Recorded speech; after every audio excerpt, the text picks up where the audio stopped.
La journée internationale de la santé et de l'hygiène des menstrues est commémorée chaque année, chaque 28 mai. Donne place donc à l'entretien avec notre invité, Awa Nadine Dipama Wassongema.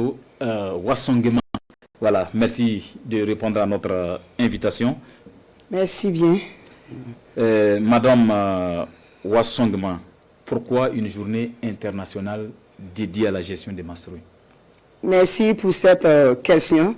Journée internationale de la santé et de l'hygiène menstruelle. Il faut dire que c'est déjà en 2014, lors de l'Assemblée générale des Nations Unies, voilà, que cette journée a été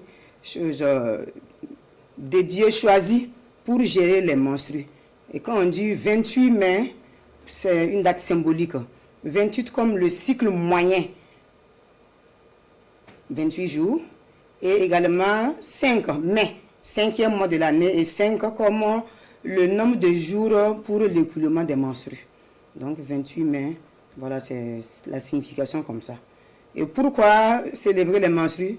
Il faut dire qu'il faut aller autour des années 2000 jusqu'à 2010, où il y avait des interventions au niveau des écoles. Et ça s'intitulait le WASH à l'école, voilà, eau, hygiène et assainissement à l'école. Et avec un focus sur les latrines, on a constaté que les filles avaient des besoins qui ne sont pas pris en compte. Des besoins élémentaires, mais c'est stratégique, liés spécialement aux filles. Et pour cela, on a pensé à le WASH à l'école pour les filles, Means for the Girls. Et c'est à partir de cela qu'on a compris que voilà, il y a quelque chose de silencieux, que les filles refusent d'en parler. Et pendant ces périodes-là, elles souffrent à l'école, elles sont discriminées entre guillemets, et on a compris qu'il faut les aider. Parce que cette souffrance silencieuse-là joue négativement sur les développement scolaire. Voilà pourquoi on a essayé de parler, commencer à parler un peu menstrues, comment aider. Et finalement, on a adopté en 2014 cette journée-là pour toutes les femmes. À ce jour, est-ce que la situation a évolué, puisqu'on parle toujours de la problématique? Effectivement, je l'ai chaque fois dit, parler d'un sujet sensible, un sujet tabou, c'est pour un changement de comportement. Et pour le changement de comportement, nous évoluons à pas lents. Et nous sommes sûrs que nous allons atteindre ce que nous voulons. Je dis à pas lents parce que déjà au niveau du primaire, depuis la classe de CE2, nous intervenons par des sensibilisations, éducation en termes de menstrues, comment aider, voilà, causerie éducative, voilà, et également aussi la confection des serviettes réutilisables avec, que ce soit fille ou garçon. C'est déjà un pas pour briser les tabous. Et déjà au Burkina, ça fait déjà 6 ans, 7 ans bientôt que nous sommes dans la dynamique des menstrues. Et quand nous allons dans les zones où il y a eu des interventions, que ce soit au niveau de la communauté, au niveau scolaire, on voit déjà qu'il y a un changement. Déjà même le fait même d'en parler sans peur, c'est déjà un changement pour nous. Est-ce qu'il est difficile aujourd'hui de doter les établissements de kits de dignité? Difficile, il faut dire, parce que cette année déjà même, le thème même est interpellateur. Les filles ont des soucis. Elles n'ont pas accès au matériel. Le jetable coûte cher, le réutilisable coûte cher. Et pour le thème, si vous voyez un peu, on a mis un focus sur le matériel de gestion, de protection même, voilà, pendant les menstrues. Et on dit qu'en tout cas, pour que cette gestion soit hygiénique, soit efficiente et également accessible à toutes, que ce soit filles comme femmes, nous nous engageons. Et chacun s'engage. Et c'est pour cela que je disais tantôt que nous essayons de initier les élèves, surtout au niveau des établissements secondaires, post-primaires et également primaires sur la confection. Et même au niveau de la communauté, voilà, nous passons par le canal des APE, AME, COGES, pour essayer de voir comment initier ces parents-là pour que ça soit vraiment accessible.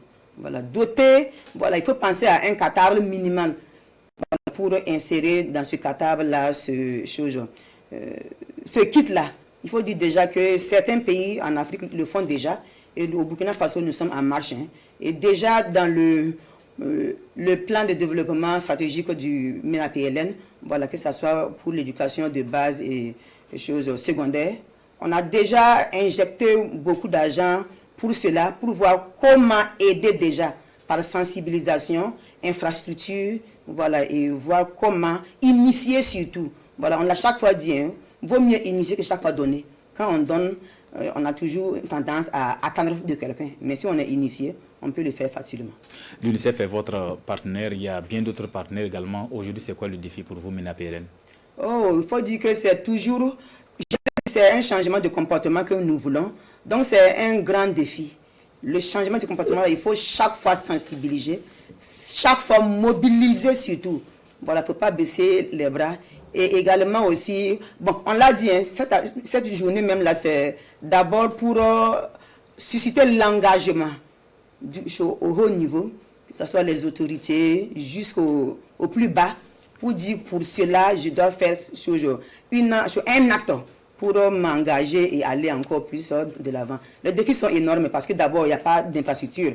Au niveau des écoles, les latrines existent, voilà, mais souvent c'est compliqué, c'est un peu mal entretenu, un peu, les latrines sont un peu vieilles et c'est difficile. Et même l'accès même, quand on prend le nombre d'élèves par rapport au nombre de latrines existants, c'est insuffisant.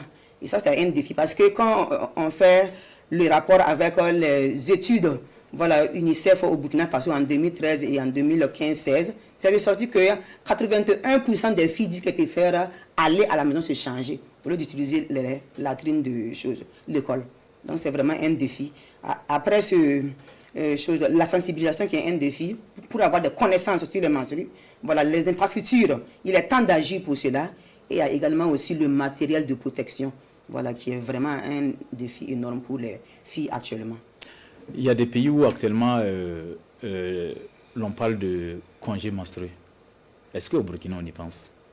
Ouais, bon, on va penser à cela parce que c'est au niveau de la Zambie, je pense, où il y a une journée, voilà, quand la femme est en menstrue et elle est mal à l'aise, elle peut prendre cette journée-là pour voilà, se reposer. Quoi qu'on dise, on dit que les menstrues, ce n'est pas une maladie, c'est un phénomène biologique naturel, mais c'est accompagné de malaise.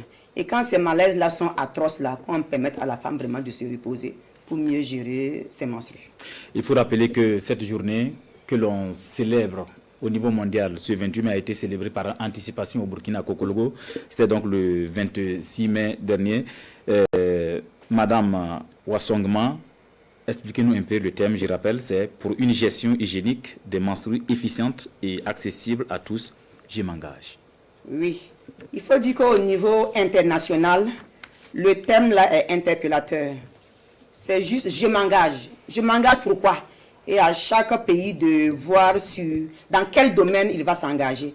Et au Burkina, ici, je l'ai dit, on a célébré 2 ans successifs, en 2018 et 2019.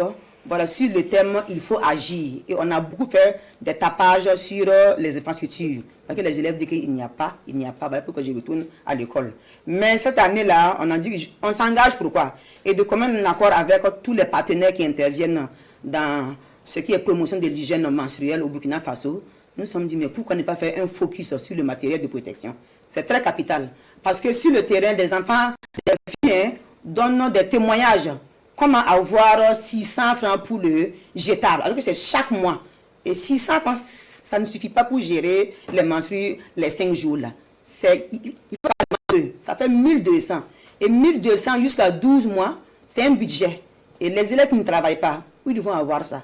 Et donc c'est pour dire qu'elles sont des proies faciles souvent. Et si on les initie à cette confection là, je l'ai dit, donc on fait un peu plus sur le matériel. Et à Kokologo déjà, on a essayé le 25 mai, la veille de la commémoration là, nous avons formé eux au primaire et au lycée de Kokologo plus de 200 élèves à l'initiation à la main des serviettes réutilisables. Merci Madame Awa Nadine Dipama Wassongma. Je rappelle que vous êtes le point focal GHM à la direction de la promotion de l'éducation inclusive, de l'éducation des filles et du genre au MENA PLN, le ministère de l'Éducation nationale et de la promotion des langues nationales. Restez avec nous pour la suite de ce journal. C'est donc la grande